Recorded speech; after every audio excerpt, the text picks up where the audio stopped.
Okay, so thanks for the introduction and for the invitation to come here and talk, Dion and Rosalie, for organizing. David Hawkes, who is a former, current colleague and a former more direct colleague who invited me originally to come and participate in this seminar series. It's a good crowd. I'm happy to see lots of people here. I'm not sure if it's because of the title or the poster all over South Campus or the food, since I haven't been to this before. But usually it's the food, so I'll try to be some good entertainment for the next hour as everyone enjoys their lunch. I know that this is the BioBasics series. I promised that I would not put in any equations. I think there's only one chart, so it's not particularly complicated. I tend to speak in these sorts of environments through stories and analogies to give you a sense of sort of the landscape of a particular area that I think you may be interested in. You may not realize how much of this is going on inside of your pocket on your cell phone or every day when you use your computer, but there's a lot in the world of nanotechnology, brain-inspired computing, and where things are moving next that I'm going to hope to highlight today. So I want to start off with nano. I know that this is a term that most of you have probably heard many times. It's becoming much more common in the sort of general community lexicon in terms of what it means. And I'll just sort of go back in time to give you a quick introduction about how we got to where we are today. So if you were to flash back to the early or late 1950s, early 60s, there's a famous scientist whose name is Richard Feynman. For those of you who are clearly interested in science but not necessarily in the mathematical explanations, Richard Feynman is one of the best scientific communicators that this world has ever known. So if you're interested in understanding some more advanced applications in physics and engineering and science, I would recommend looking it up. But he gave a famous talk in 1959 that imagined the concept of what we could do if we could engineer the world around us, not by making things smaller through miniaturization, but by building things from the bottom up with individual atoms and molecules, which are the smallest sort of components of matter that we understand as being stable. And this talk was called "There's Plenty of Room at the Bottom." And it was the first sort of time that people in a public forum imagined this idea of what would we do if we could build from the bottom up, instead of from what we know now as the top-down that we'll describe in a minute. Now, the word nanotechnology didn't exist in 1959. He didn't actually use that term. It wasn't used in a scientific context until 1974 at a conference. And the history of nanotechnology from 1960 until today has gone through many different avenues. It's both science and science fiction. I think that most people who are not in the scientific sphere understand and sort of recognize nanotechnology through different sorts of advertising campaigns around all the fancy devices that we have, or through potentially science fiction, which is a way that science is generally informed in the popular culture. And there are definitely different versions of whether they be books or science fiction films that we may have seen over the last handful of years that use nanotechnology and nanoscience as sort of one of their core aspects of it. Now, actually, I guess I do have more than one chart. This is, don't worry about these charts, right? This chart is meant to show you one thing, which is that if we look at time and we look at the y-axis, everything is going up, right? So that just basically means that from its infancy in the early 80s until now, 2015, and theoretically, if you extrapolate these curves, there was a growth in research, technology, infrastructure, and the market penetration of nanomaterials, nanodevices into our world. And that will continue to increase as we go along through time. So this is just to give you a sense of where and how things have progressed. You'll see it's not necessarily linear, it's sort of an exponential curve, so that means it's changing very rapidly, right? Which is why in this particular field, many of you may not be aware of how some of these changes are coming about so quickly. How that happens, of course, is that there's been large-scale industry and federal investment in this sort of research. There are nanotechnology and nanoscience institutes all around the United States, right, that have been started basically since the 1980s, and there's been a rapid growth in this type of infrastructure to support this field of research. Our institute, as Professor Smale, Dr. Smale, Professor Smale, I'm not sure how you'd like to be referred to, is the California NanoSystems Institute. I'm assuming most of you have seen it. You walk up, past it if you happen to grab lunch at what was formerly known as the bomb shelter. And basically, the CNSI is an interdisciplinary hub of research that sits in the center of the Court of Sciences. It was founded in the early 2000s. We opened in 2007, and it has a sort of unique mission in the sense that it's not an academic department. There's no dedicated faculty. There are no students per se taking academic courses at CNSI, but it's supporting both basic and applied research to move the technologies that are developed on campus into the commercial sector for a larger scale benefit to the economy, for society and for job creation, right? So we have a bit of a different mission than many of the other academic entities on campus. And the way that that happens, just a very quick high-level summary, is that we have 150 some odd faculty members from 30 different departments across campus. We do interdisciplinary team-based science inside of the building, lots of collaborations around the world with this vision of taking basic and applied technologies and moving them into commercialization. So the ecosystem at CNSI has major initiatives that functionally move from basic discovery into developing these technologies so that they can affect and better everyday life, right? The areas of research I'm not going to go into too much, right, because this is a very rapid overview of CNSI. I'm not here to do a pitch on what CNSI is, but just so you know what is around. We do have 4 major research areas and all the aspects of things that may come across your desk. If you find a collaboration with CNSI faculty or with the Institute, it could be because we have major initiatives in health and medicine. But I'm going to be talking more about the field of information technology today. What is IT? IT is computer chips, digital world that's sort of ubiquitous in our everyday life. So if we get back to where we started, what is nano, right? I'm going to hit at the end what I think nano is. This is a question that people ask all the time. But at its basic, most basic, nano is a Greek word, right, that means dwarf. It means small. So at a minimum, nano means a metric of scale, right? So we're talking about small things. And we can talk about, biological systems, physical systems, materials and devices, et cetera. We're talking about things that are billions of times smaller than the objects that we generally interact with in our everyday life. Now, there's no good way to tell you all these different analogies, right? Imagine the Earth and imagine a soccer ball, and the Earth is a meter and a soccer ball is a nanometer, but you really don't know how big the Earth is, right? Because you've never been in space probably before. So if you forget about the analogies and just remember that it's basically very, very small, these are the smallest scale of things, the atomic and molecular scale, this is what we're dealing with here, right? And the sort of initial version of this, when we build from what Feynman was talking about in the 60s to the reality in the early 80s and since then, is that one of miniaturization, right? When we talk about small, how do we think about things that are small? Whether we sort of naturally think of them as miniaturized versions of the world that's around us, right? We take machines and we think about them as smaller machines, right? And this has driven a lot of the history of nanoscience and nano research over the years. There's actually sort of a famous argument that happened between a famous writer, Eric Drexler, who wrote that book I mentioned before called Engines of Creation, and Richard Smalley, who is a very renowned nanoscientist at Rice University, that actually had a back and forth in C&E News, which is the American Chemical Society's periodical, Scientific American, basically with one saying, this is what nano will be, a miniaturized version of the world, and Richard Smalley is saying, that's not possible. You can't just miniaturize the world and think that the rules that apply in the world as we know it will apply at the nanoscale, because that's not true, right? And they had a sort of famous back and forth where they were writing essays to each other, arguing about whether or not this vision of shrinking things actually made any sense as we start to move down this path.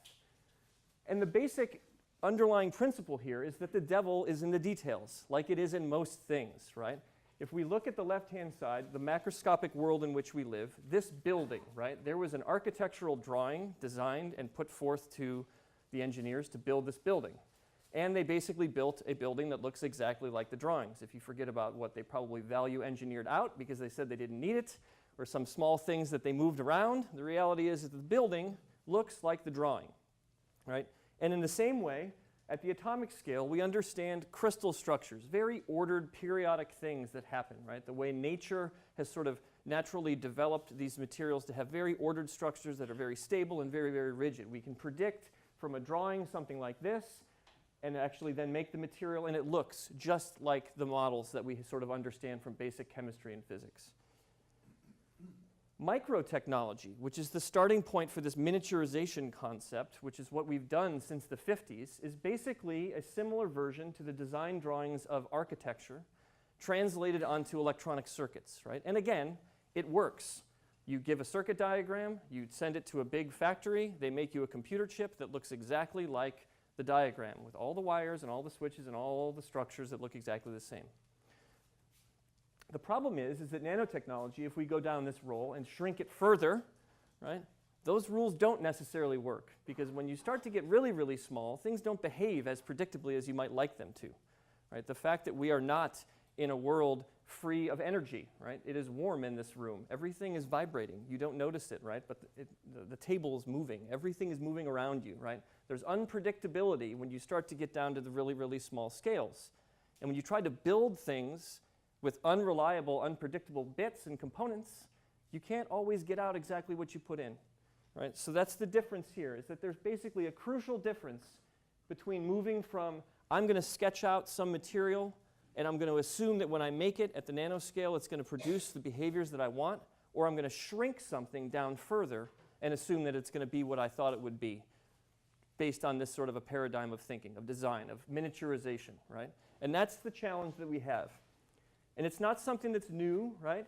Something that we've known about for a long time. You've all heard of Sir Isaac Newton, right? Whether or not you remember your freshman high school physics class, we all do sort of live in a world experience that's governed by what we would call classical mechanics, right? If I drop this ball, it will bounce off the floor. If I hit my car into a wall, it will crumble. Sort of these sort of macroscopic physical manifestations of the world. And we may not be aware of a guy named Erwin Schrödinger. For those of you who did take chemistry or physics, you probably hated him. But nevertheless, you know, this is a transition from what we consider classical mechanics to quantum mechanics. And that transition happens as things get very, very, very small, right? So these are basic things that we know that quantum properties are a bit different. And I removed the word quantum from my title, thanks to Dion, so I didn't scare anyone away. And I'm not going to get too much into it, but I'll just give you some examples, right? So these are 4 examples of the same exact material, right? This is all carbon, right? And do we know what forms of carbon are we aware of in the world? Natural, pure carbon. I'm sure there are some on people's fingers in this room.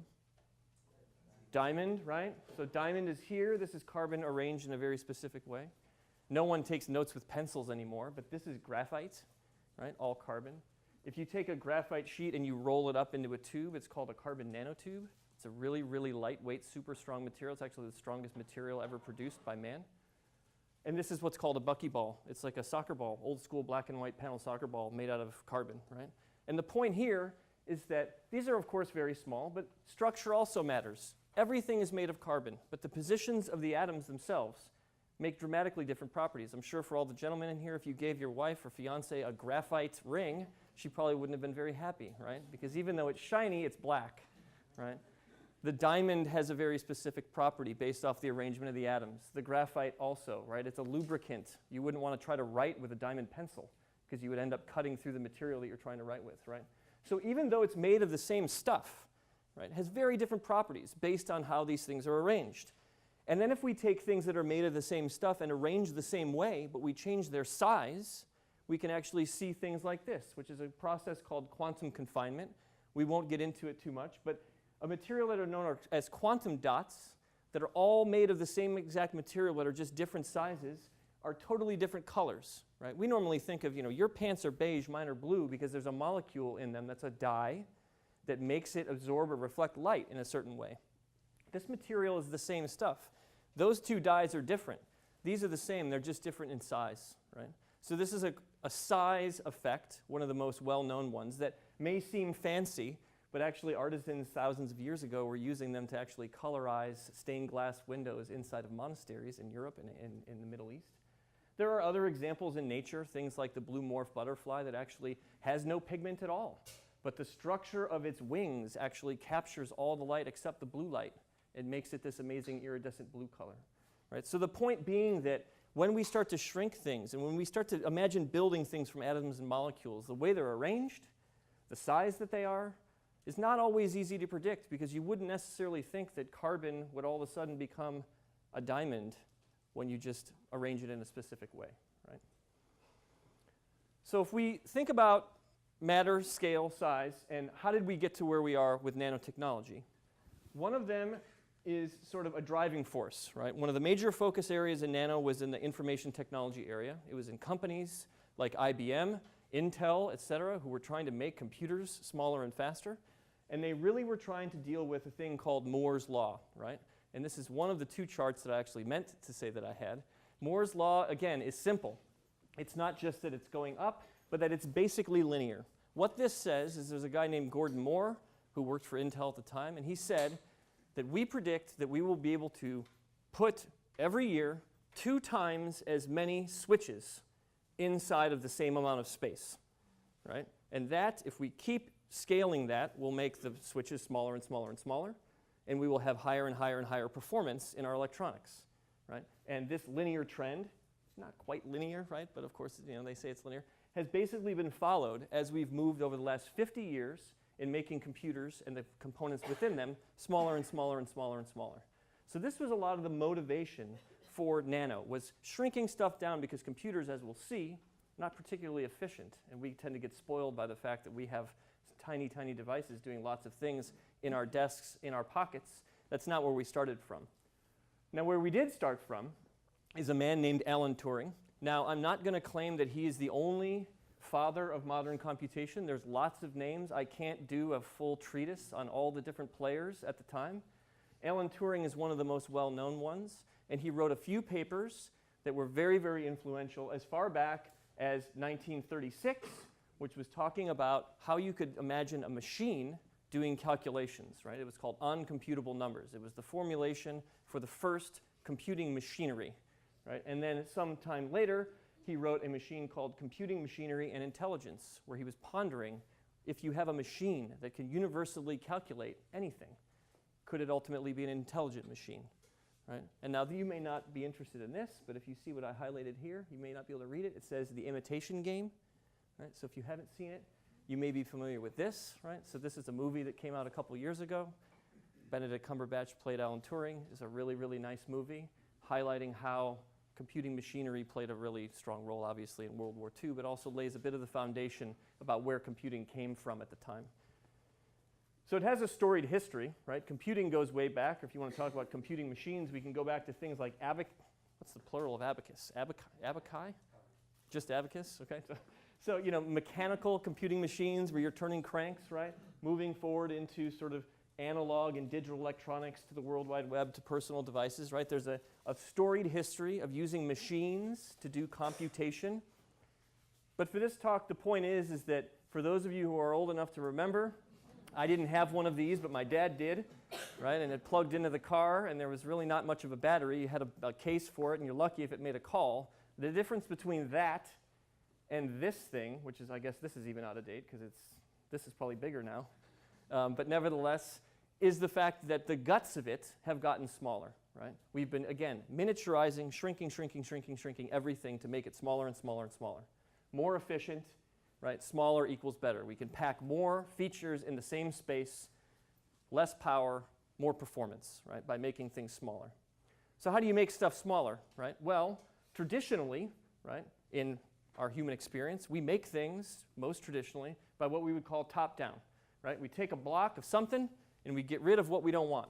And if you're good, you're left with a David, right? But ultimately, even if you are that good, the finest hairs that you can carve on David's head are limited by the tools that you have to carve with, right? So we can only make things as small as the tools we have.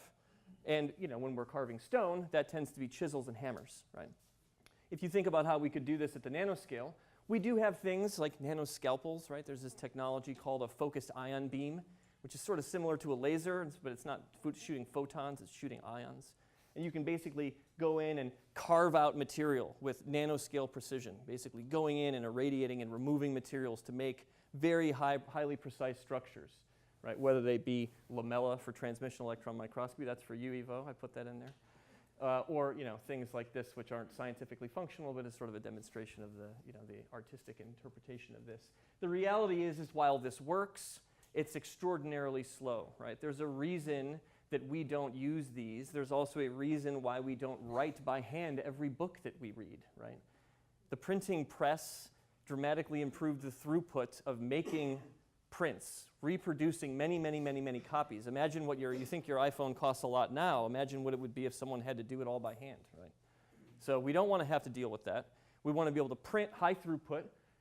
And the traditional way of printing very beautiful prints in ink, right, is lithography. Again, this is an old picture, but this is not even old. Thousands of years ago, people used gum arabic and fat and dyes to do lithographic prints.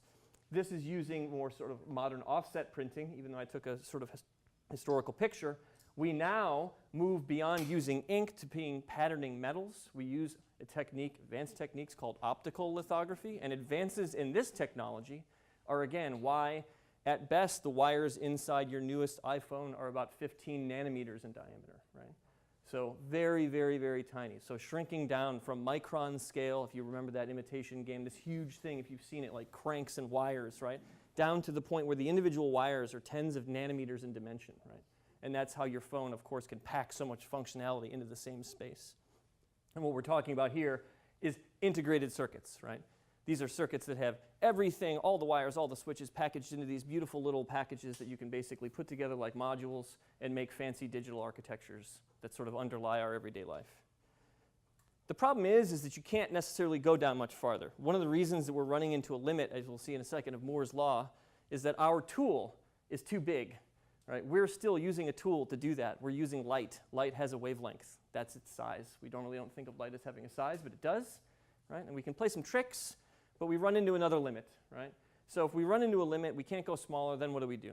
Well, if we flash back again, this is one of my favorite pictures of Feynman because I think it's funny. He's playing the bongos, but he's also a generally joyous person. Flip it back, right? We can't shrink it down. Let's build from the bottom up. Well, how do we do that? Well, I'm going to, again, flash back. This is not something new. Right? We've been doing this for thousands of years. We don't always carve buildings out of the sides of mountains. Right? Sometimes we build buildings from bricks, right? And we assemble those bricks. And it may seem trivial now to us, right? But it took thousands of years to move from a very advanced structure like a pyramid into the first self-sustaining arch. Right? Like, how do you arrange bricks in a way such that it can actually perform a function that's more obvious than just stacking them? What do you make them out of? What shape should they be? How do you arrange them? Right? Like, these are things that mankind had to figure out over thousands of years. And in the same way, we need to figure out how to build things. Oops, I guess the sound will play. Let me turn this down a little bit. This is an example now of actually arranging things with individual atoms. Right? So this is where if you search nanotechnology into Google, you'll probably see some of this sort of stuff. This is what was done very early on in the 80s, where now you're physically moving individual atoms to make things like quantum corrals over here for basic physics experiments, or writing UCLA like we did in individual carbon monoxide molecules, or making goofy movies, The Boy and His Ball, right? Now, we don't necessarily utilize this approach, but this is an example of where you can, right? If we run into this theoretical limit of downsizing, we can show that you can build things from atoms and molecules, right? And where this led to, I'm skipping over lots of history about things that have happened. In the context of computing, is now thinking about, well, what if we can build with atoms and molecules, can we make, right, the parts of the computer out of atoms and molecules, right? Switches, wires, etc.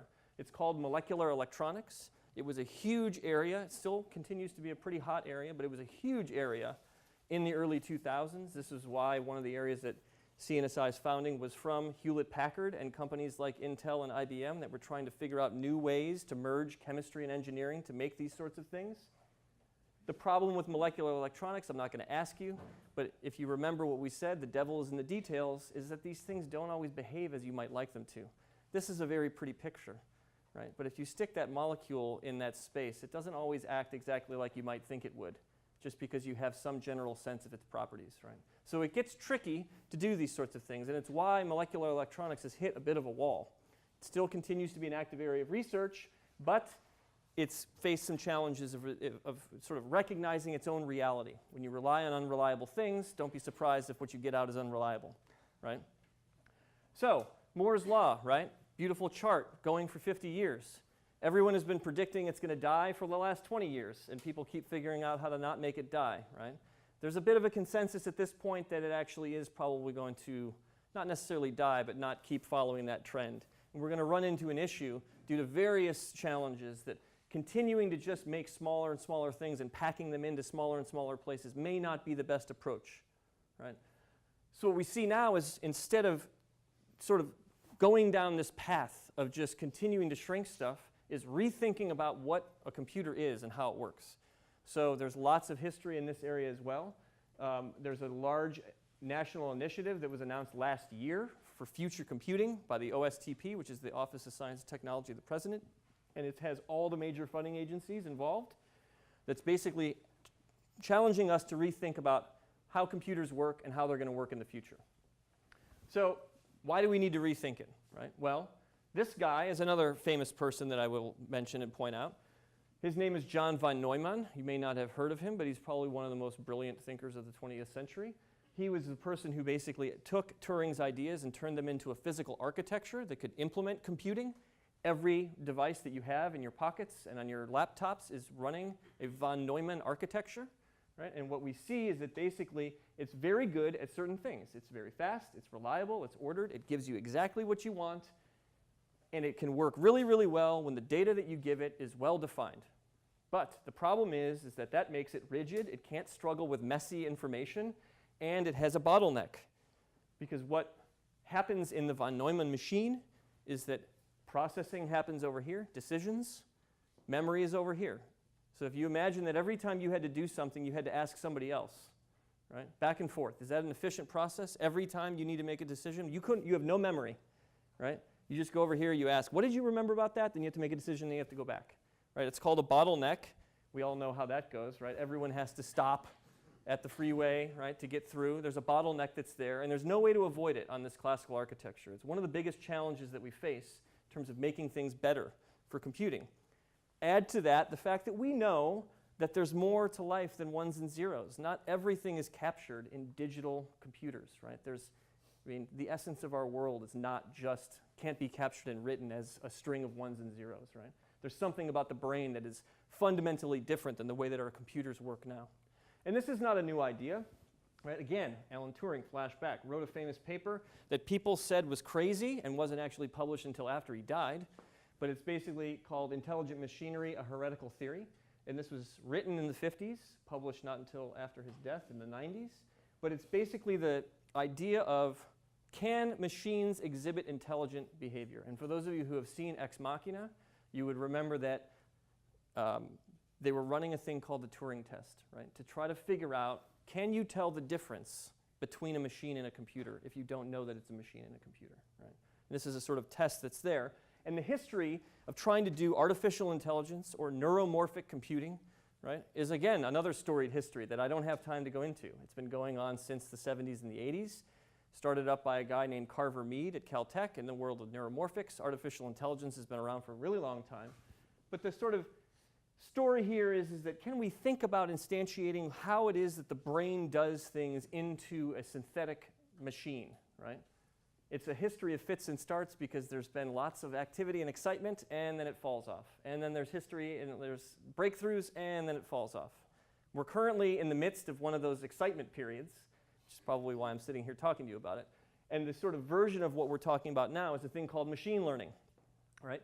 Now, machine learning is one of the things that's happening all the time right now. Your phone is doing it even when you're not paying attention to it, right? This is how Amazon knows what to advertise to you. It's how Netflix knows what movie you might like, right? It's how Facebook decides how to populate your feed.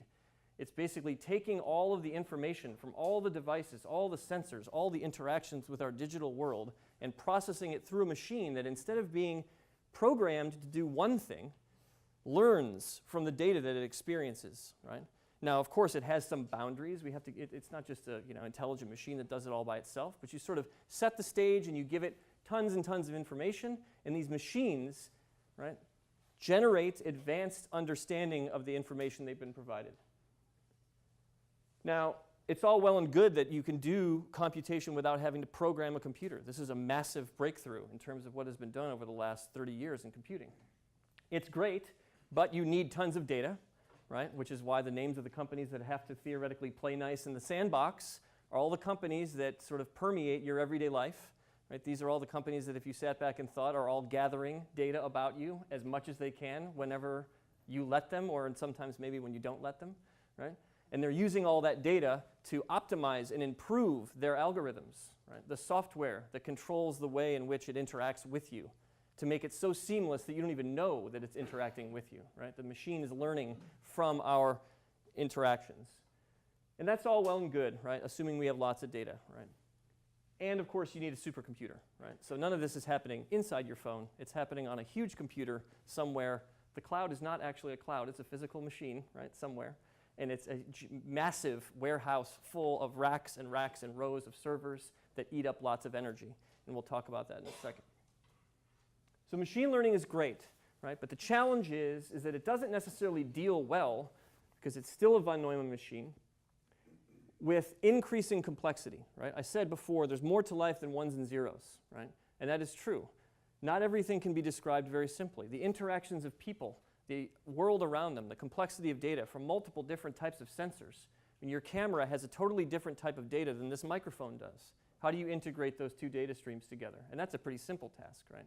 How do you do that then when you've got thousands and thousands of different types of data that every one person is generating and collecting that data from millions and billions of people, right? You get to have a scenario where we have a lot of what's considered environmental complexity, right? And the complexity of the machines that you need to be able to process this is not sustainable, right? We don't want the complexity to continue to increase in the machinery, right? We want to figure out some way where we can sort of flatten that curve, right? So we can make increasingly complex calculations with machines that don't necessarily continue to grow exponentially in their complexity. And this is true, as I just mentioned before, because everything in the world, right, is complex, even if it's very simple things, right? The simplest bits, when you start, even if you understand one person, you don't know how that person is going to interact with another person or in a room of people, right? Or how birds, we know how one bird flies, but why do birds form flocks and swarm, right? Like, why do all of these sort of emergent properties come out of the complex interactions of natural systems? Machine learning has a really hard time with dealing with this side of the world, right? It's doing better, but it struggles with it. Now, there's a lot of efforts to go on, and I'm not going to get into the gory details. This is just to give you a sense of there's some really big amounts of money, right, for research administration being dropped into this space. Billions of dollars of research, right, and this is not even showing what the companies are doing because they don't advertise what they're doing. The two that you may be familiar with are going to be the Brain Initiative, right, and the Human Brain Project, right, which is the two sort of ones that have gotten the most press lately, but there are some other small ones that leverage those, and then a bunch of companies that are actually doing some things. And how we move now from computing to the brain, right, is obviously the fact that we want to understand how is it that we do all these things? How is it that I can interact with all this different multisensory information and process it in real time, right? And the computer that fills the size of this room struggles with it. How do we figure out how to make computers be able to do what we do all the time?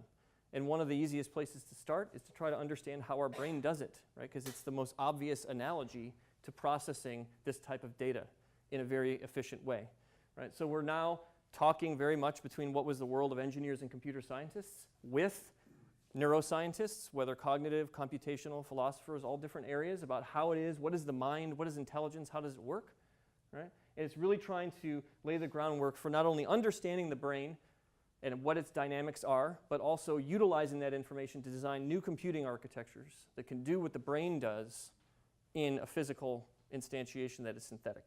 So to give you some examples, nanotechnology plays a major role in this space. One is understanding the structural complexity of the brain. So this was published last year in Science. This is the first ever basically three-dimensional reconstruction of a rat brain, including every different type of cell. This was done through various types of electron and optical microscopy that basically went in and sliced up the brain and looked at every different type of cell and reconstructed it into a three-dimensional unit. So now that we know physically at the cellular level what the brain physically looks like, in many cases this is what's called the connectome, the connections within the brain of all the different types of signals that move.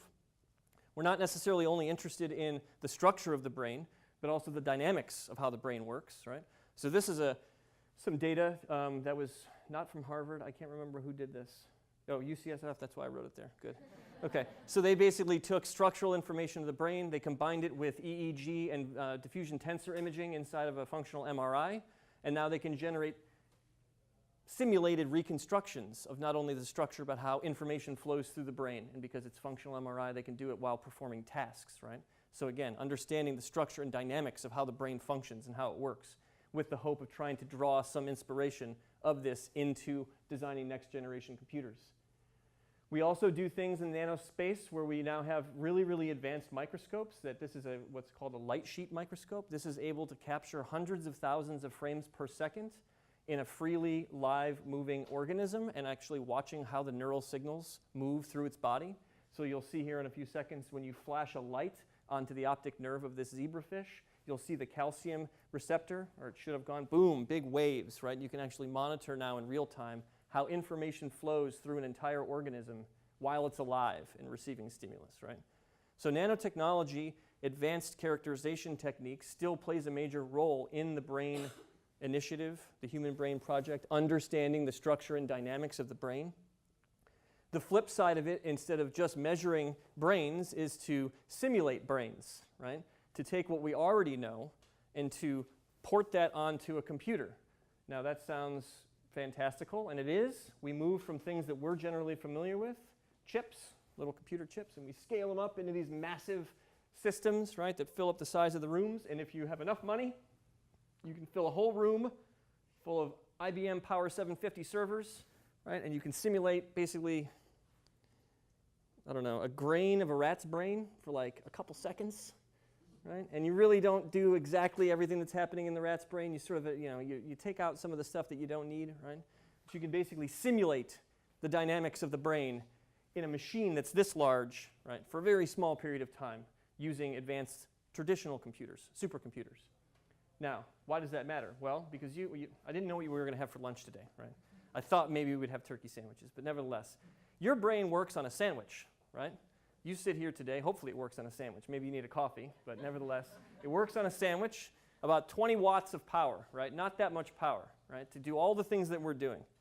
That supercomputer that I just showed you would require, and this is, just to give you a sense of solar, an entire field, right, 10 megawatts of power, right? So that is now going to be 1,000,000 times more power just to run in its resting state, right? So you sitting here right now, resting state, 20 watts.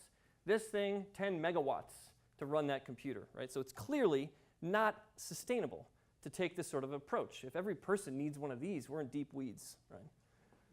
And this just gives you an example that there's projections that if we continue along where we are, right, benchmark system or our current systems, that in 2040-ish, our computers will require more energy than the entire Earth produces at any one moment, right? So we will not be able to power these machines. We will use all the power that we produce to power our computers, right? So this is not sustainable, right? So if we flash back, we have this problem. We have a bunch of architectural issues. We may also have some material issues. This is where we re-enter back into nano, right? So now the focus is how do we leverage the ability of nanomaterials to be very small, very energy efficient, and scalable to solve some of these problems, right? So one of the areas that's been really hot over the last 5 years or so is now taking what was done and called artificial neural networks. It was sort of a predecessor to deep learning and machine learning. And think about how do we do that in physical hardware, right? Because now Google runs it on a huge machine. It's not efficient.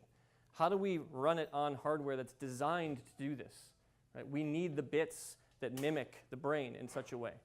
So there's a whole huge area. This is some of the work that I'm specifically involved in generating what are called synthetic synapses, trying to make materials that have the behavior of synapses in your brain and neurons in your brain, but making those out of nanoscale elements that are generally made out of metal and other insulating semiconductor materials so that we can fabricate them using traditional processes but make them really, really efficient.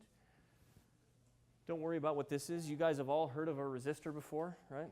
You may not know what a capacitor or inductor are, but this is basically a box that shows that there are 4 fundamental circuit elements, right? If you went and took an electricity and magnetism course, you would learn about the fundamental circuit elements. But for a long time, there was one that was blank.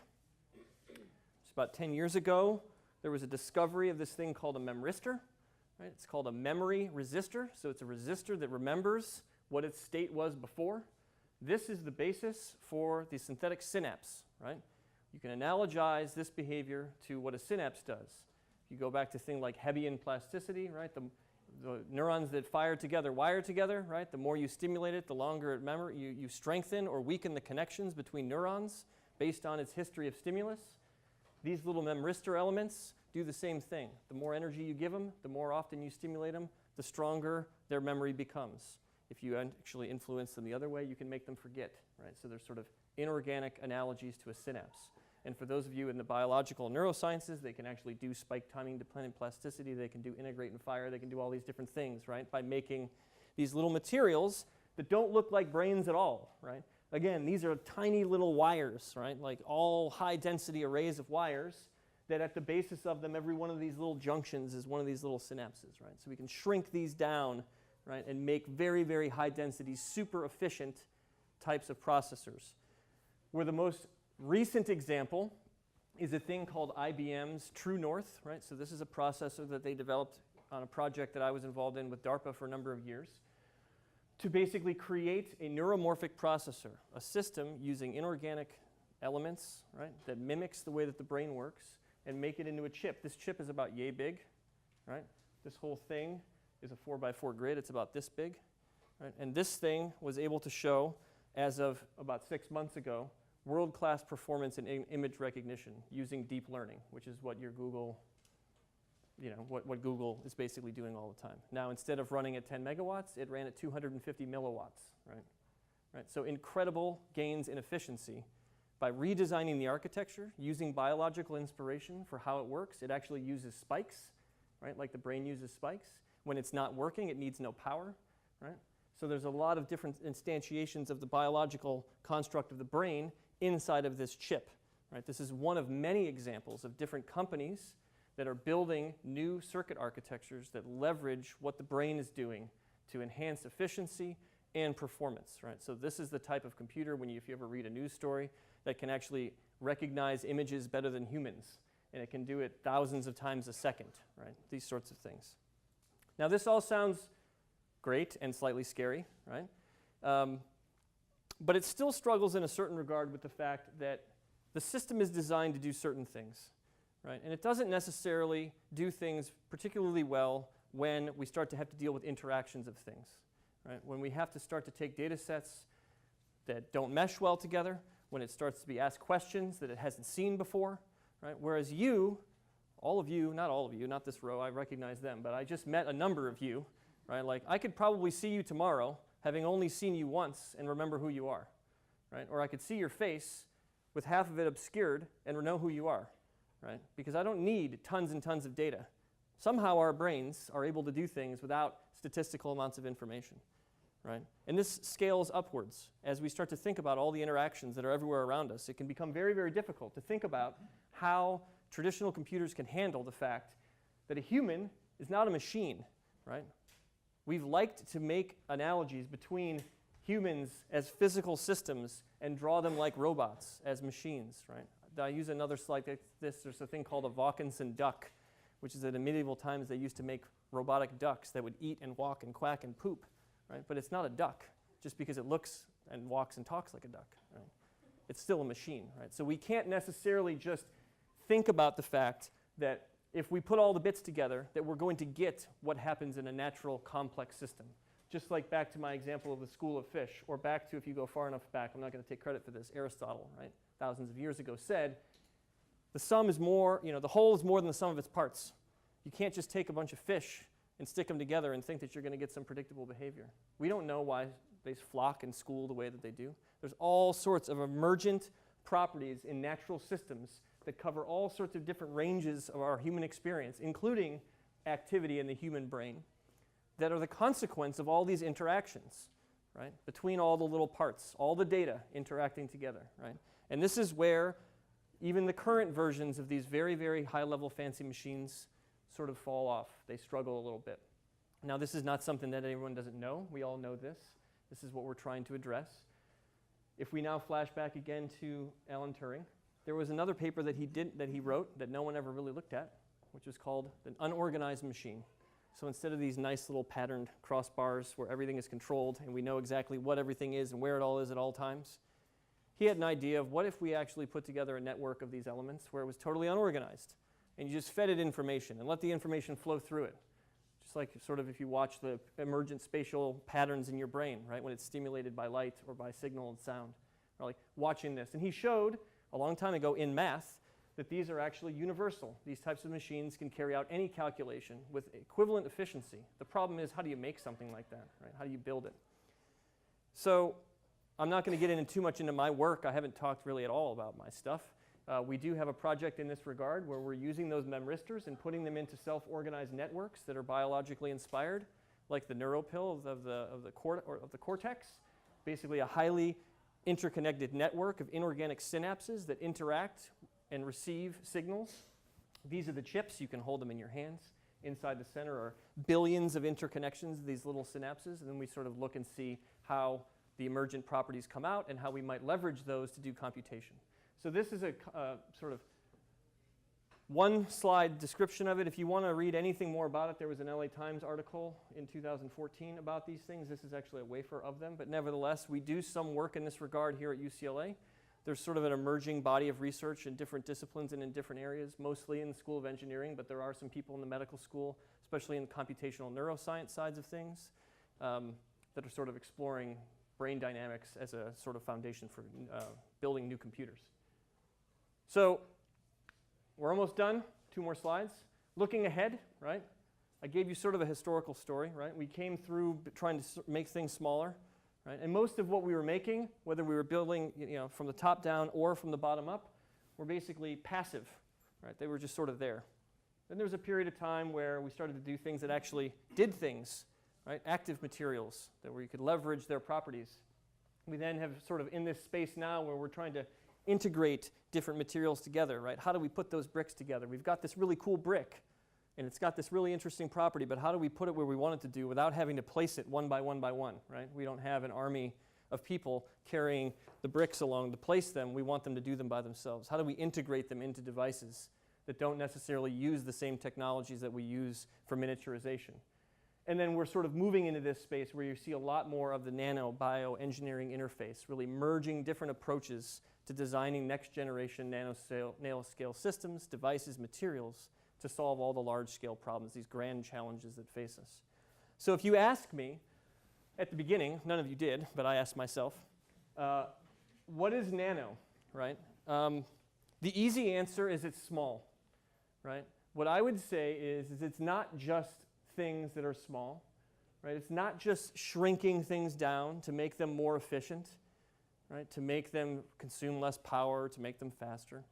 It's thinking about how you can understand that there's a unique property of this material, something that only exists because it's small, and how do you then utilize that to build something useful, something meaningful, something that can't be done if it were large, right? It's rethinking what it is to not just shrink things down, but to take the properties, the exciting, unique properties of these things when they're small and put them to some useful end, right? So with that, I'll just thank everyone who collaborates with me, who pays the bills, and you for your attention. And I'm happy to answer any questions. And if you don't have any questions now, you can find me at CNSI or shoot me an email anytime. I probably answer my email too much. At least that's what my wife tells me. But when they're good questions, I'm happy to. So with that, I'll turn it over if anyone has any questions.